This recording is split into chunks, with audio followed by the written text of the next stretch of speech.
This channel is made for the people of the Great Republic of Kenya. Leave a like, subscribe and hit the notification button. Look at everybody outside. Everybody is outside. We are discriminated every day. You cannot enter a mall. It is heartbreaking kuona ya kwamba watu kwa sababu rangi zao ni nyeusi na ni Waafrika wanadhulumiwa kule China. Mimi nimeangalia, sijaona mzungu akiambiwa atoke kwa room yao, na kule wazungu ndio wamekufa zaidi kuliko watu Africans. Chinese are just taking advantage because they know hata wafanye nini tutawapeleka nowhere, because those who should represent us, our voices who should talk for us, are not concerned at all.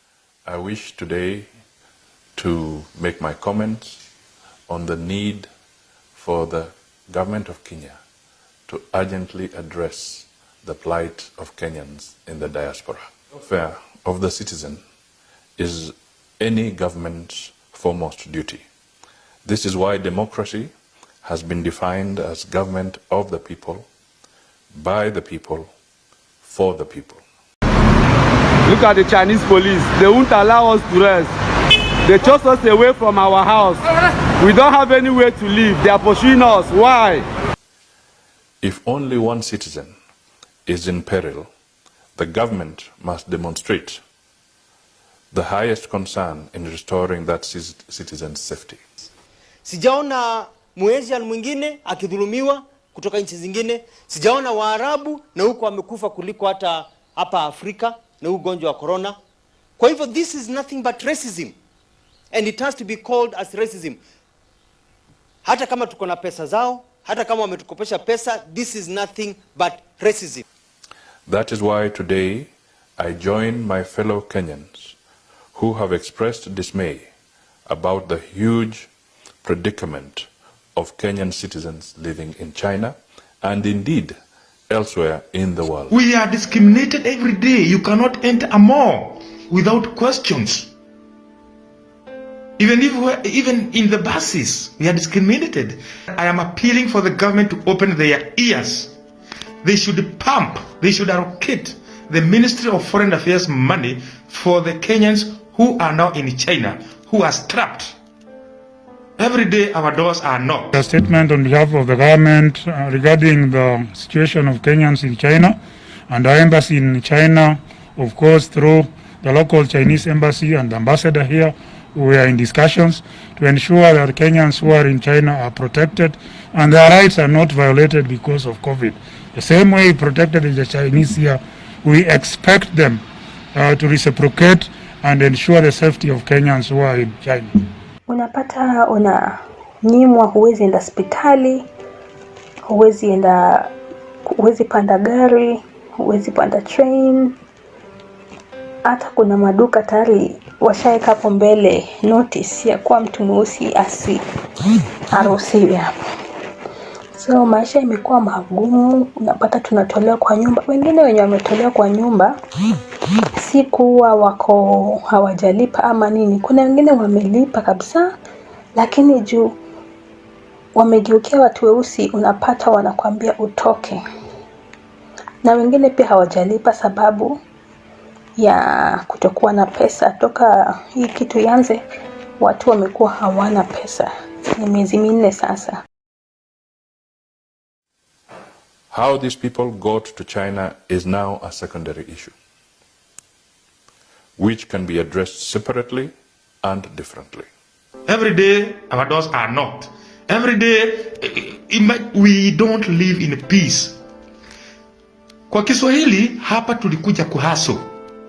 Kwa sababu Kenya hakukuwa na lingine, ni kuja huku. Sasa tunapokuja huku tena mnatusahau. Tunaomba serikali tukufu yetu kupitia kwa hawa wageni wetu tumewaita kwa hii forum, wachukue jukumu, na si kesho, ni sasa hivi. One of us is in the police, anaitisha msaada na wanamwambia still hawezi kumkaribia, na ni usiku saa 4 za usiku Chinese time. Sasa our good government, serikali yetu tukufu, please intervene. Racism. Na isitoshe basi Hao ndio ugonjwa huu umetoka kwao, ukaja hapa mpaka umeua watu wetu Kenya. Halafu kule wanawadhulumu wa Kenya, who are just victims like the rest of the world from a virus that emanated from China, where now they are practicing racism against Africans. We must speak out. Hata kama ni marafiki wetu wakikosea lazima tuwaambie. What is critical is their plight and fate in the face of the coronavirus. Reliable sources indicate that they have been ejected into streets and are now in a state of hopelessness and destitution. They are also stranded. They cannot leave China to get back home because of international travel protocol challenges. Nobody knows how soon we could expect regular country-to-country travel to resume.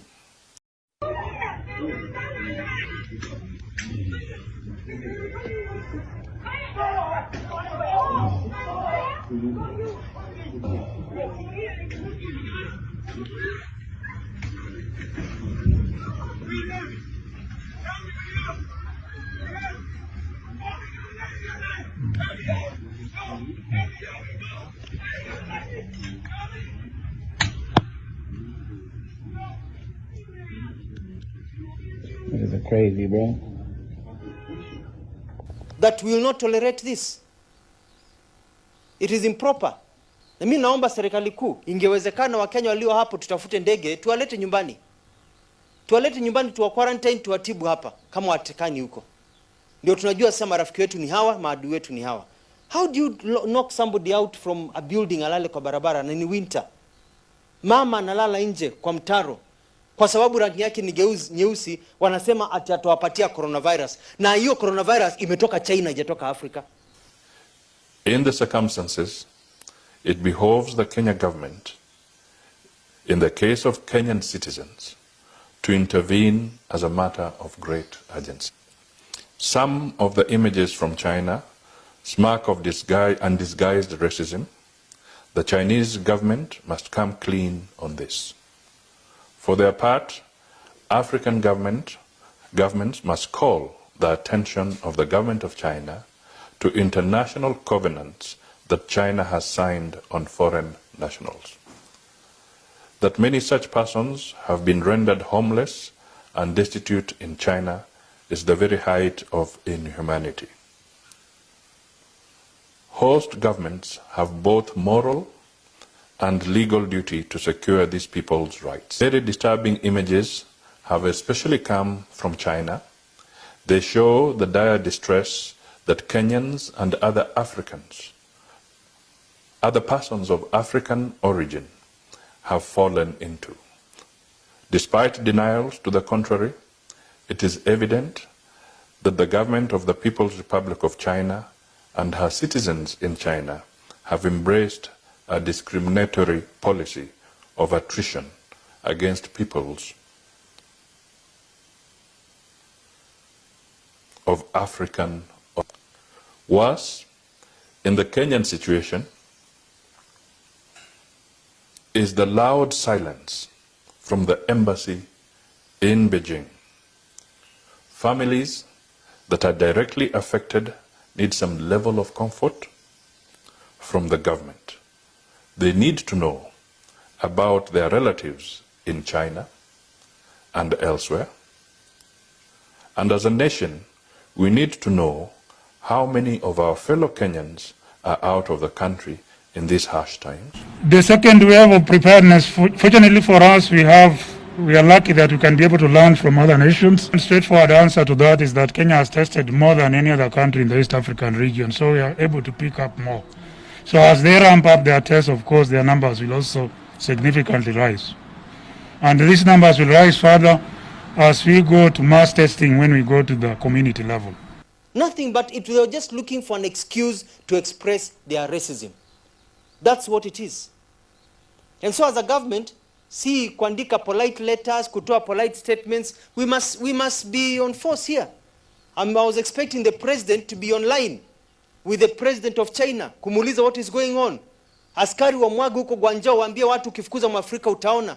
because they are making money. Wanatuzia vitu nyingi hapa, wanatengeneza pesa from Africa. Hope they have gotten the message. Hatuogopi sisi kama viongozi, tunatetea haki ya watu wetu. Hatuogopi. We don't know where they are taking us to. We have been in quarantine for 14 days now. We don't know where they are taking us to. Everybody is here. Everybody is here at this hotel. I'm a diplomat agent. Yeah, you'll be fine. Yes, I'm a diplomat agent. In line with the Vienna Convention of 1963, the consular has the right to protect its nationality.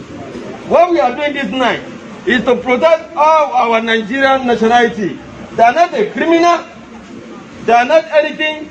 Why are you harassing them? Chinese are just taking advantage because they know hata wafanye nini tutawapeleka nowhere, because those who should represent us, our voices who should talk for us, are not concerned at all.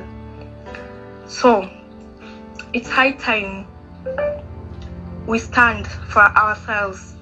As Africans, we should not worship these people, and we should not have pity on us. We should have our voices. Wakenya huko China wanapigwa, wanafukuzwa kwa mahao. Gava iko hapa tu imetulia na inangangana na watu hapa tikafi. China wanatupiga huko hivyo kwao, hakuna kitu gava inasema. Wa Cote d'Ivoire walipigwa, embassy ya Cote d'Ivoire iliongea. Wakenya kwa hapa tu wana askis wa Chinese hapa, wasiona mbia nini hapa. Hatukatai, tunafanya biashara na wao, lakini pia lines should be drawn. Si ati nini.